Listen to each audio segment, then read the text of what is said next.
Año tras año, miles de hectáreas de pinares mediterráneos son defoliadas cada invierno por las orugas de la procesionaria del pino.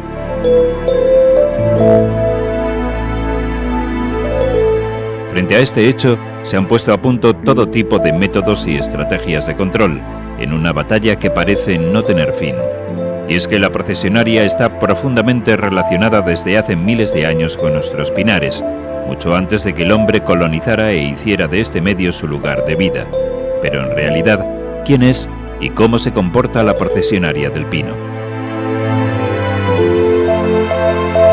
El estudio pormenorizado sobre la bioecología de la procesionaria y la dinámica de sus poblaciones se ha venido realizando durante la segunda mitad del siglo XX en grandes laboratorios naturales, donde el pinar se constituye en instrumental y paciente a la vez. En 1970, con la Organización Internacional de Lucha Biológica, intentamos encontrar una de estas grandes parcelas de experiencia que reuniera las diferentes situaciones en las que se desarrolla la procesionaria del pino. Es decir, unas altitudes, un espectro de altitud bastante amplio y diferentes especies de pino. Estuvimos buscando en toda la geografía peninsular y al final se decidió tomar esta parcela de Mora de Rubielos, y además está muy cerca de pinares de carácter más mediterráneo aún que esto, y luego además está poblada por 3 especies diferentes de pinos sobre los que la procesionaria se comporta de una manera completamente distinta, como veremos a lo largo de esta exposición. Los pinos son el pino silvestre, que está en la zona más alta, el pino laricio, que está en una zona intermedia, y el pino pinaster, que está en la parte más baja de la parcela de Mora de Rubielos. La parcela está instalada, como digo, en el entorno de Mora de Rubielos, en la provincia de Teruel, y en las estribaciones de la Sierra de Gúdar. En este fascinante ecosistema natural, que abarca una superficie de 12.000 hectáreas ubicadas entre los 1.000 y 1.800 metros de altitud, se ha observado la evolución de las poblaciones de procesionaria del pino a lo largo de más de 30 años.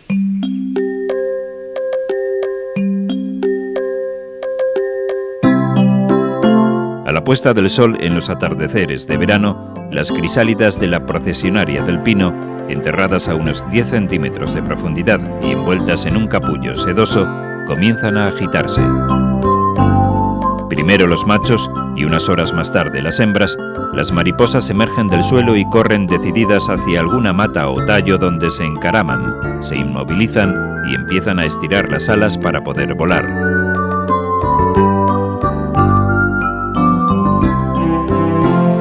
Seguidamente las hembras suelen realizar un vuelo corto para sujetarse en una ramilla y, curvando la extremidad del abdomen, empiezan a liberar la feromona de atracción sexual.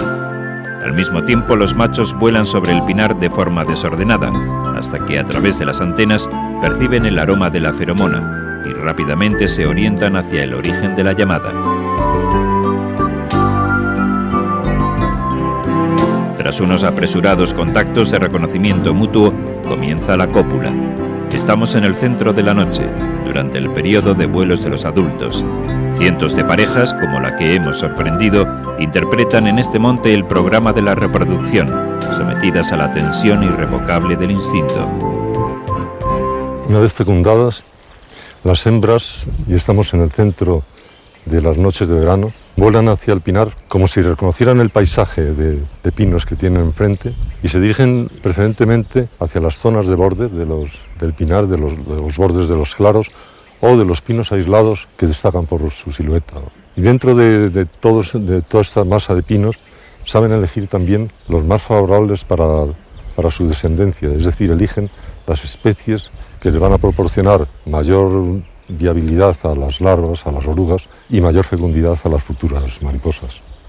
Elegido el árbol, la hembra se posa sobre la copa y recorre las acículas desde su extremo hacia la base, para girarse después y rehacer el camino en sentido contrario. Tras sujetar firmemente el par de acículas del braquiblasto, comienza la puesta de huevos, que va cubriendo con las escamas el extremo del abdomen. El periodo de desarrollo embrionario tiene una duración aproximada de 30 días. El nacimiento de las orugas de una puesta completa se produce en unas horas. Tras un paseo por la superficie de escamas que cubre los huevos, las diminutas orugas se van agrupando en la base del par de acículas que sostiene la puesta, donde tejen un ligero bolsón.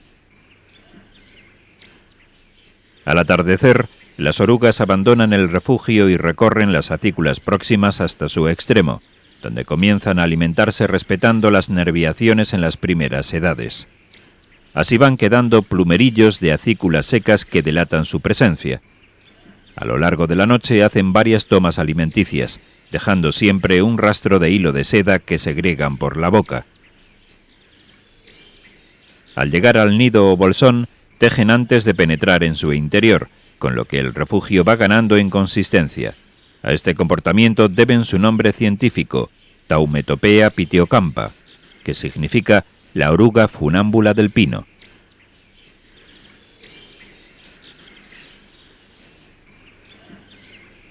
La mariposa madre cumplió su misión al dejar situada a la descendencia sobre el árbol idóneo.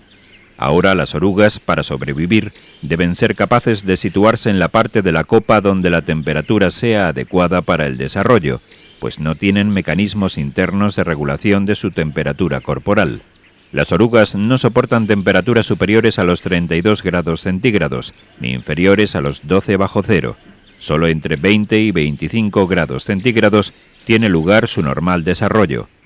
Bueno, vamos a ver los primeros daños de la procesionaria, desde la puesta hasta el momento en que, que llega a su tercer estadio, que es cuando va realizando una serie de bolsones, pequeños bolsones que va abandonando, hasta que va a llegar luego finalmente a hacer su bolsón definitivo. O sea, veremos aquí la puesta en la cual realiza, donde están colocados los huevos de la procesionaria, que sería en este lugar. Después el sitio donde ha venido posteriormente la colonia, que ya lo ha abandonado, y el sitio donde ha estado comiendo por última vez la colonia, que se encontraría aquí en estos momentos. En respuesta a las exigencias del clima, las orugas van cambiando el emplazamiento de la colonia. Cuando las temperaturas aún son altas, se ubican en las partes más umbrías, y a medida que van bajando, la colonia busca las zonas más expuestas al sol, hasta fijar definitivamente su posición en la parte más soleada del árbol. Durante su ciclo vital, una colonia llega a tejer diferentes bolsones en el mismo o en diferentes árboles, en función de la temperatura y de la disponibilidad de alimento. A lo largo de su desarrollo, las orugas de la procesionaria del pino sufren 4 mudas, es decir, pasan por 5 estadios larvarios. Las mudas son procesos muy complejos que afectan a toda la fisiología de la oruga, por lo que ha de interrumpir su alimentación durante 1 o 2 días cada vez que muda. Aquí las vemos recién nacidas, con su cabeza negra, globosa y muy grande respecto a un cuerpo endeble, de 5 a 6 milímetros de longitud, de coloración verde manzana y casi lampiñas, con pequeños haces de pelos cortos y negros distribuidos regularmente sobre el dorso. Realizada la primera muda, en su segundo estadio, las orugas alcanzan los 10 o 12 milímetros de longitud. Lateralmente presentan abundantes pelos blancos y dorsalmente amarillo anaranjados, que le proporcionan una coloración característica. Entre estos mechones dorsales destacan unas manchitas negras en cada segmento que corresponden a los futuros receptáculos de los diminutos pelos urticantes. Tras la segunda muda, pasan al tercer estadio y adquieren su aspecto definitivo. Ahora aparecen los pelos urticantes. En la imagen los vemos en orugas de quinto estadio, alojados en pliegues dorsales de cada uno de los segmentos torácicos y abdominales. Estos pliegues constituyen una especie de estuches, donde se alojan espesas matas de pelos dardos urticantes de color naranja. Si la oruga está tranquila, el dispositivo permanece cerrado, pero si se siente amenazada, se abre y libera miles de estos pelos que contaminan el ambiente y pueden producir urticarias y serias afecciones alérgicas a las personas y animales que entren en contacto con ellos.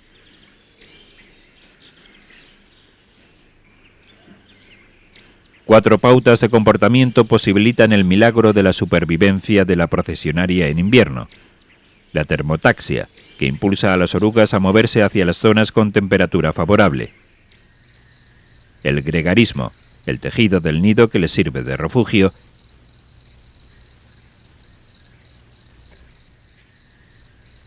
y la alimentación nocturna.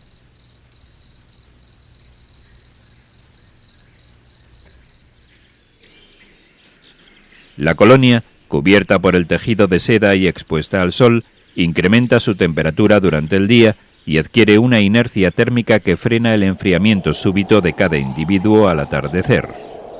El incremento de temperatura que se registra en el interior del bolsón permite a las orugas mantenerse activas e incluso avanzar en su desarrollo durante las jornadas invernales.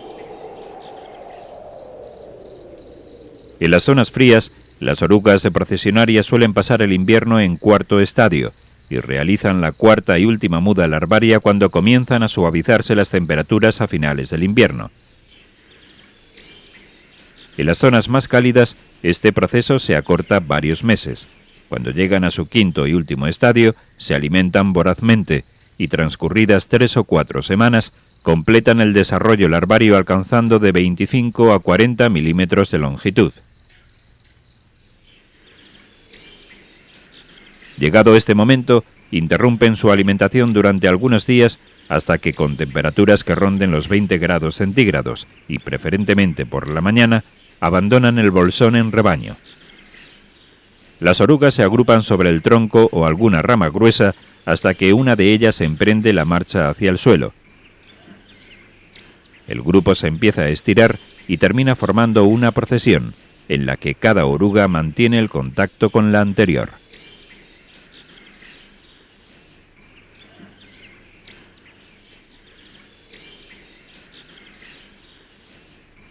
La procesión se dirige hacia zonas despejadas del suelo del pinar hasta encontrar terreno favorable para el enterramiento.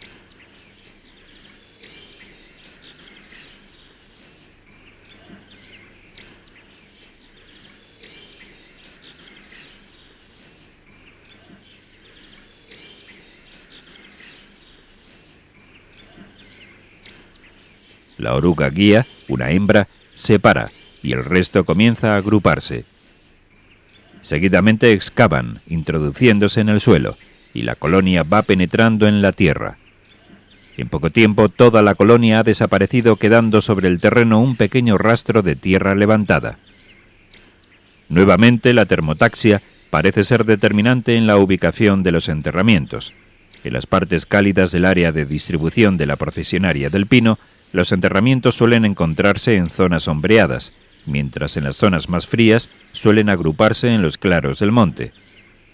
Enterradas a una profundidad de unos 10 a 15 centímetros, cada oruga teje sobre sí misma un capullo sedoso y se inmoviliza en la llamada fase de prepupa.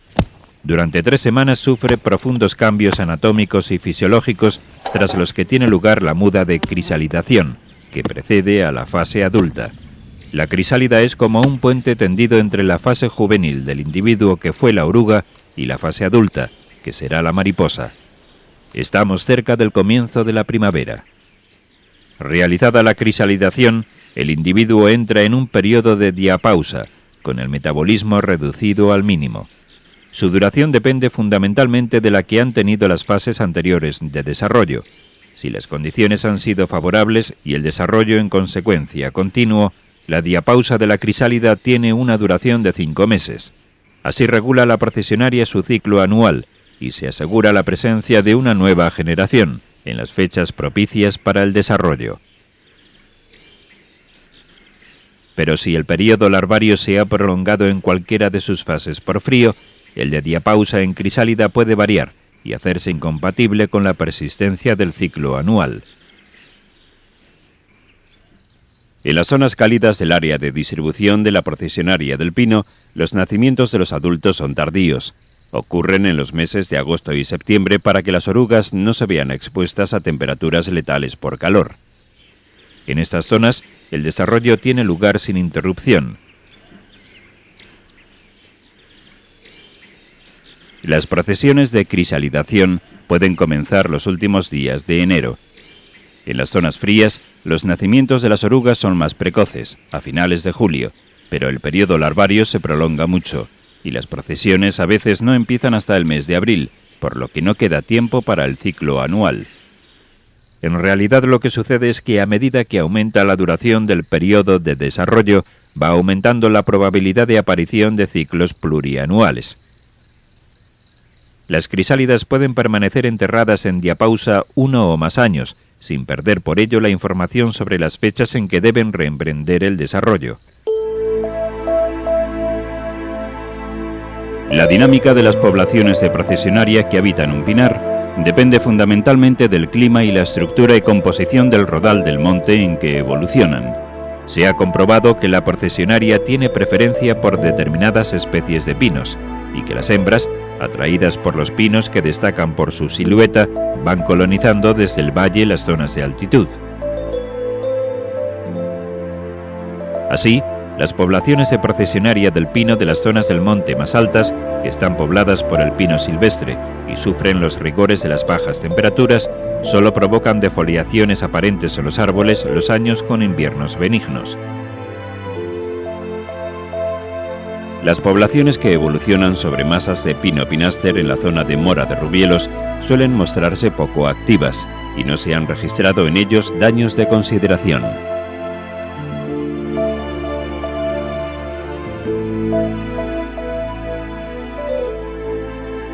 Las poblaciones instaladas en zonas de pino laricio han causado graves defoliaciones esporádicas, particularmente las situadas en las zonas de poca altitud. De igual manera ocurre con el pino silvestre ubicado fuera de su óptimo. Finalmente, en los rodales en que el pino pináster se mezcla con el pino laricio, este puede llegar a sufrir defoliaciones totales, mientras pino pináster permanece sin daños. La edad del arbolado y la densidad de la masa forestal también influyen en la dinámica de las poblaciones, que evolucionan más rápidamente en los repoblados jóvenes y en los montes claros que en las zonas con arbolado adulto y de mayor densidad.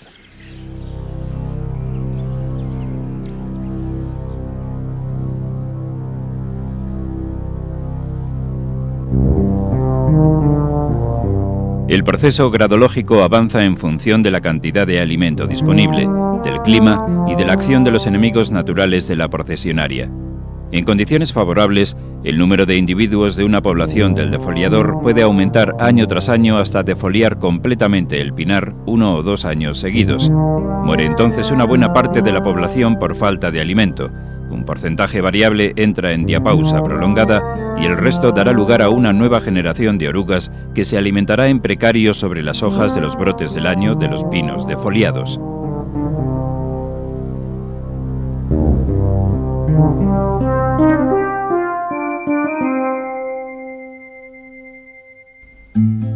Junto a la Procesionaria conviven insectos parásitos que han puesto a punto mecanismos específicos de detección de sus víctimas e incluso han acomodado su ciclo vital al de sus hospedadores. Son parásitos específicos que se desarrollan sobre este insecto. Hay otros que atacan indistintamente a la Procesionaria y a otras especies. Todo ello pone de relieve la importancia indirecta de la vegetación sobre la dinámica de poblaciones de la Procesionaria del pino. Cuanto más variada y abundante sea la vegetación, más probabilidades habrá de presencia de parásitos generalistas. Los predadores, cuya abundancia no depende solo de la de un huésped específico, sino de la de otros huéspedes potenciales presentes en la zona, también contribuyen a disminuir las poblaciones.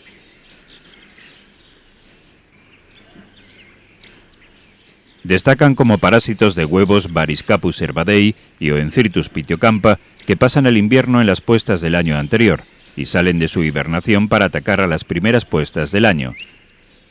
Pueden llegar a parasitar hasta un promedio del 60% de los huevos. Sobre los nidos o bolsones en que se reúnen las orugas, se ve con frecuencia a Phryxe caudata, un díptero taquínido de tamaño y aspecto muy parecido a la mosca doméstica, que coloca sus huevos sobre el tegumento de las orugas.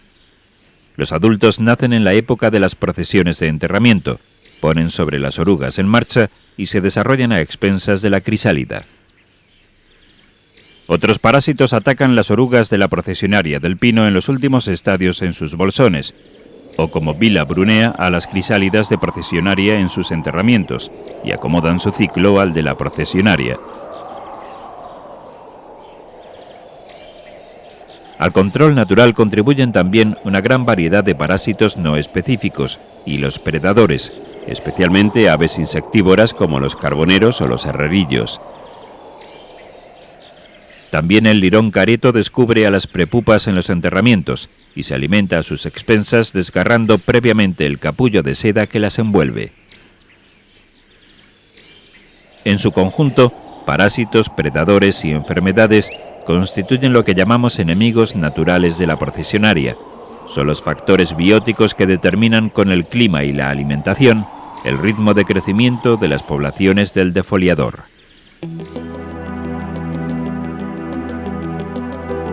Las distintas fases del proceso gradológico de una población de procesionaria se materializan dentro del ecosistema forestal en el número y distribución de los bolsones y por consiguiente en la intensidad y la extensión de los daños que producen las orugas. En la época de enterramiento de las orugas, cuando ya se han producido los daños y los bolsones son aún bien visibles, se pueden establecer diferentes grados de infestación. Uno de los problemas con los que se encuentran los forestales que quieren tener limpio el monte de procesionaria es saber a partir de la situación actual, a partir de la situación de un año, qué es lo que va a suceder el año siguiente. Y eso parece que se puede deducir del número y la distribución de bolsones en un año determinado. Esto es lo que hemos llamado los niveles o índices de infestación, que ahora podemos ver cómo se materializan, o sea, cómo se visualizan en el terreno. Es el nivel 0, no se ve ninguna colonia por ningún sitio, estamos en el nivel 0 de infestación. Pasamos al nivel 1 y en nivel 1 hay colocadas colonias estratégicamente en los bordes del pinar y en los pinos aislados. La población de procesionaria está como intentando asaltar a la masa. Este sería el nivel 2, que es como el asalto a la masa. Los bordes de la masa se llenan de colonias de procesionaria, de nidos de procesionaria, pero en el centro de la masa aún no se ve procesionaria, es decir, no ha llegado a invadir la masa, cosa que sucede ya en el nivel 3. En el nivel 3, la población de procesionaria ha invadido la masa. No solamente está en los bordes, sino que ha invadido la masa, aunque aún no se han producido daños importantes. Es el nivel 3 que se llama nivel de invasión. El nivel 4, que sería que es la fase, como si dijéramos, de conquista, la población de procesionaria que se ha introducido en la masa, ahora hace daños importantes dentro de ella. Es el nivel 4, quedan árboles defoliados dentro de la masa y, por supuesto, los pinos de borde y los pinos que destacan. Y el nivel 5, que es lo que podríamos llamar de saqueo, la población de procesionaria que se ha introducido en la masa ya defolian completamente el pinar y lo dejan completamente defoliado, como se ve en las imágenes estas. Estos serían los 6 niveles, del nivel 0 al nivel 5, con los que se puede identificar las distintas fases de colonización de una masa por parte de la procesionaria. El proceso no tiene lugar siempre de una forma continua. Puede detenerse por condiciones climáticas desfavorables en una u otra fase e incluso retroceder. En los pinares artificiales jóvenes y monoespecíficos instalados en zonas de clima favorable para el defoliador, no hay fases de asedio ni de asalto. Todos los pinos son igualmente asequibles y atractivos. Además, la cantidad de alimento es mucho menor que en un monte adulto, por lo que el pinar queda prontamente defoliado, llegándose a establecer un estado de equilibrio en el que las poblaciones de procesionaria y el repoblado sobreviven en precario.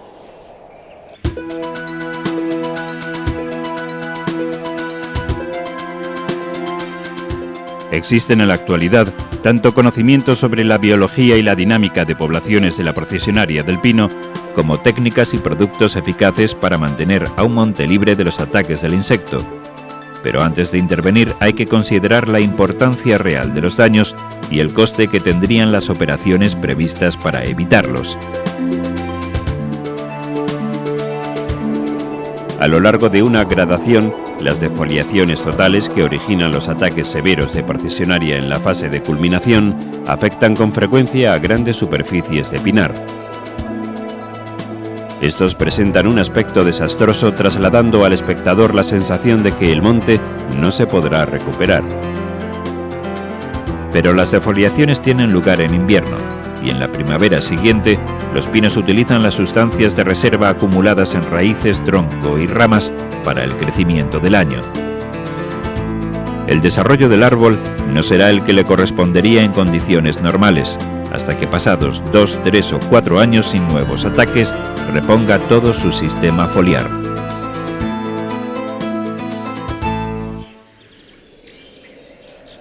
De modo que la defoliación se traduce no en la muerte del pino, sino en una pérdida de crecimiento. Por ello, las intervenciones deben plantearse únicamente donde y cuando los ataques del insecto impidan o perturben gravemente el uso que se hace del monte. Por ejemplo, en zonas de recreo, pinares de pino piñonero o donde estén programadas tareas silvícolas, con objeto de evitar las urticarias que las orugas pueden causar. También se podría considerar la conveniencia de realizar tratamientos para preservar las cualidades estéticas de un paisaje, que indudablemente quedarían alteradas por una defoliación generalizada. Los tratamientos masivos en grandes superficies se suelen realizar con medios aéreos y con la técnica de ultrabajo volumen, es decir, utilizando menos de 100 gramos de producto fitosanitario por hectárea.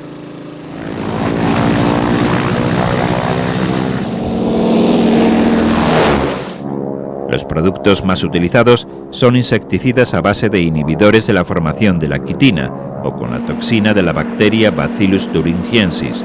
Los primeros son muy eficaces y bastante selectivos, pues solo actúan sobre larvas de algunos insectos masticadores. Los tratamientos con Bacillus thuringiensis variedad Kustaki son aún más específicos, ya que la bacteria solo es nociva para larvas de lepidópteros y en general en sus primeros estadios. Estas aplicaciones deben realizarse cuando las poblaciones del defoliador han alcanzado el nivel 3 de infestación, es decir, tras la etapa de invasión, cuando aún no se registran defoliaciones en el pinar.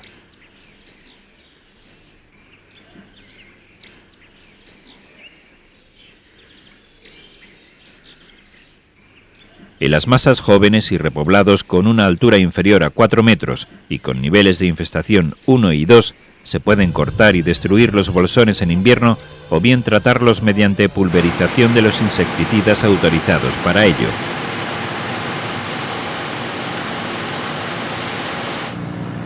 Para el tratamiento de áreas recreativas, márgenes de repoblaciones con fácil acceso o parques y jardines, el método más utilizado es el tratamiento a bajo o ultrabajo volumen mediante cañones, nebulizadores o pulverizadores. En los pinares en que las poblaciones de procesionaria estén en niveles muy bajos, 0 y 1, se puede intentar mantener en el tiempo esos primeros niveles mediante la técnica de capturas de machos en trampas cargadas con la feromona sintética desarrollada a partir de la hembra. Las trampas se deben distribuir en los claros y en los bordes de la masa, unos días antes del comienzo de la época de vuelo. Su funcionamiento consiste en la feromona atraer a los machos y por la ventanilla esta y por la otra del otro lado entran a la trampa y por este hueco bajan a la bolsa y ya no pueden salir.